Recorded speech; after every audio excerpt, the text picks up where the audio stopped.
Efectivamente, en el 2019 se ubicaba en el 10.4% y en el 2021, que son los últimos datos que los tenemos como cifras oficiales, de acuerdo a la ENAO, a las ENAO, ¿no es cierto?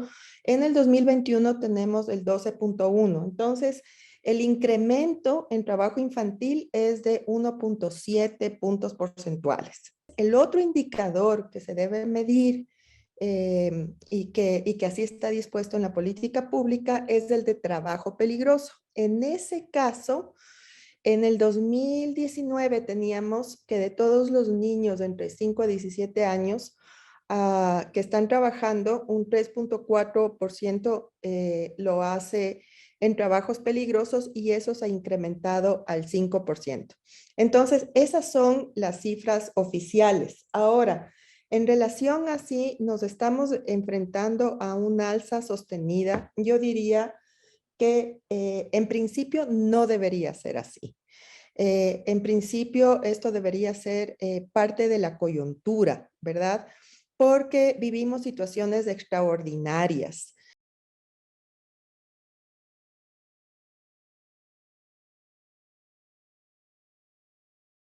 Efectivamente, son cosas distintas. Entonces, tenemos lo que tú bien mencionas, que son los niños, niñas y adolescentes en alguna actividad económica.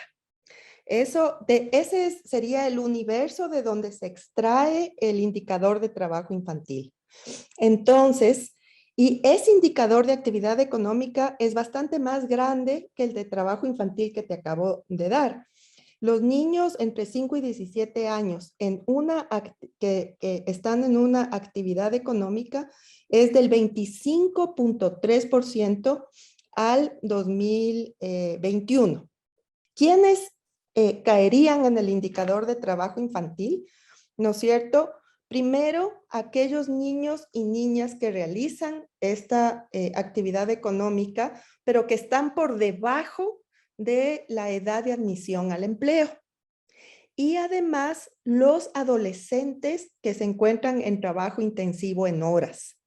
Entonces, esos son quienes se les calcula como en trabajo infantil. Entonces, puede haber adolescentes que están realizando actividad económica, pero no de manera intensiva, y entonces salen del indicador de trabajo infantil. Así es como lo medimos en el Perú. Hay algunos problemas en relación al trabajo infantil peligroso. También solamente se lo está considerando como el número de horas, no el tipo de actividad. Entonces, el indicador de trabajo peligroso en el caso del Perú se refiere solamente a la intensidad y no al tipo de trabajo.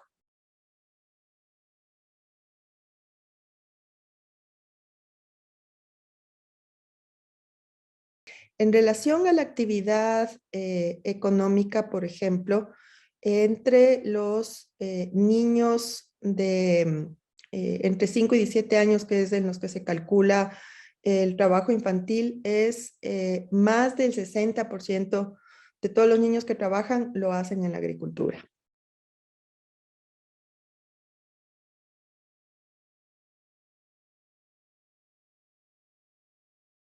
Necesariamente esas horas que se destinan al trabajo infantil se las está quitando a algo que es fundamental para el desarrollo de los niños.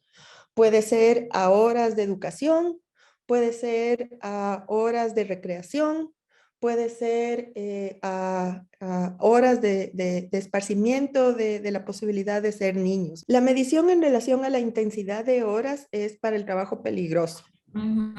Eso es, o sea, la definición del trabajo peligroso, la definición de la medición del trabajo peligroso es por su intensidad en horas.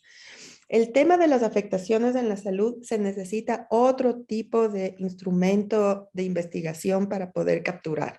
Eso muy difícilmente se lo puede hacer, no muy difícilmente, es imposible hacerlo a través de solamente de una encuesta, ¿no? Hay que cruzar información con las postas de salud, ¿no es cierto? Hay una serie de aproximaciones para el tema de salud y se necesita investigación específica que no disponemos en el Perú.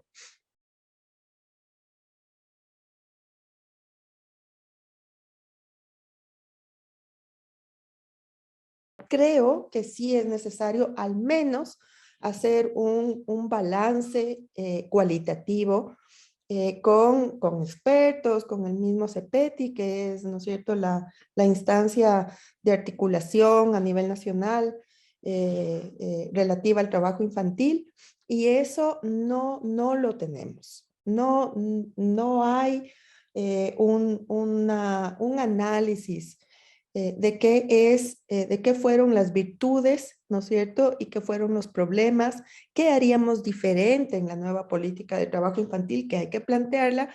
El Ministerio de Trabajo es la institución que tiene bajo su competencia y rectoría el impulso de la nueva política de trabajo infantil que reemplace a la EMPETI.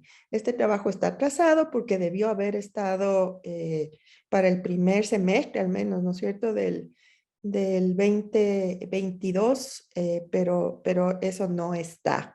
Y tampoco hay una evaluación o al menos un balance, como te digo, de la EMPETI. Entonces, lo que yo te pueda decir va a ser mi percepción absolutamente personal, sin basada en ninguna evidencia.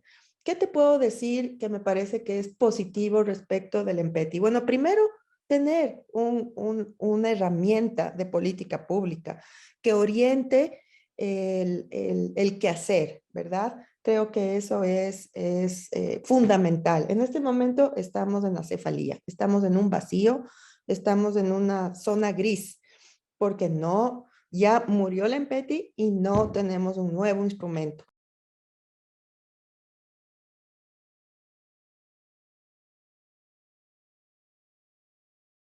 Nosotros nos propusimos como proyecto responder a las características y la configuración del trabajo infantil en Perú. Entonces, si el trabajo infantil en Perú es fundamentalmente en la agricultura, eminentemente rural, en el marco de la propia familia, como trabajadores familiares no remunerados, entonces esas eran las características que las respuestas que estuviera diseñando el proyecto Semilla debía considerar. Entonces ahí diseñamos el modelo de servicio secundaria tutorial, que responde a estas peculiares y particulares características del sector rural. Este modelo se lo diseñó conjuntamente con Minedu y también se hizo el traspaso metodológico y ahora hace parte de la oferta pública. Entonces, tiene su resolución ministerial, sigue funcionando ya sin apoyo del DIA ni del proyecto Semilla en el ministerio creemos que esa es una contribución importante, ¿no? En términos de educación, vimos también otro problema que es bien particular en términos de trabajo infantil, que es el tema del rezago escolar severo o la extraedad. Nosotros diseñamos un modelo, asimismo una estrategia que se basa en aceleramiento del aprendizaje, que no es, yo diría, ninguna novedad en el contexto latinoamericano. La gran mayoría de países de nuestra región tienen un modelo de educación acelerada. Lamentablemente, en Perú no pudo ser institucionalizado como sí fue institucionalizada la secundaria tutorial. Entonces, el modelo, digamos, quedó diseñado, probado, evaluado, transferido a la región Junín, que fue la región que más se preocupó en su momento por llevarlo adelante, pero en el año 2018, 2019 inclusive, hubo tal inestabilidad política y en términos de autoridades que era imposible plantearse un proceso de transferencia.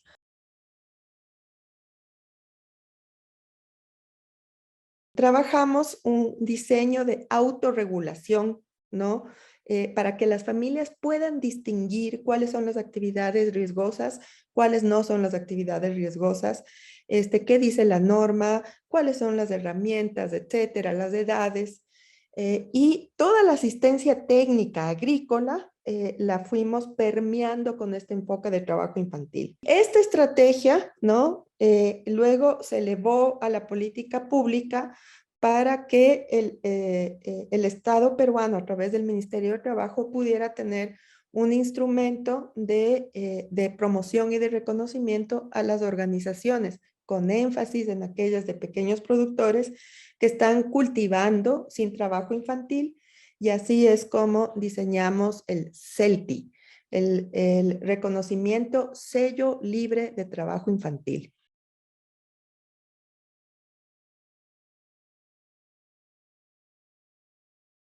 Diría también que ahí no hay una respuesta única.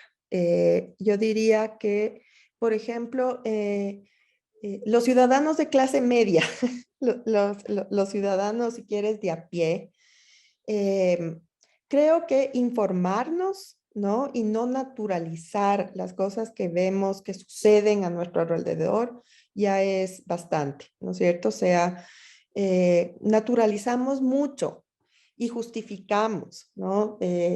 Estoy hablando, por ejemplo, de las formas urbanas de trabajo infantil. Eh, Estoy hablando, por ejemplo, de los niños que puedan estar cargando en un mercado, que puedan estar estibando en un mercado o en un puerto de carga y de descarga eh, de pesca. Estoy hablando de los niños que están vendiendo en la calle. Entonces, que sepan que esos niños tienen muchísimas menos oportunidades que sus propios hijos. Y si algo no está bien para nuestros propios hijos, entonces, ¿por qué va a estar bien para las familias que menos recursos económicos tienen?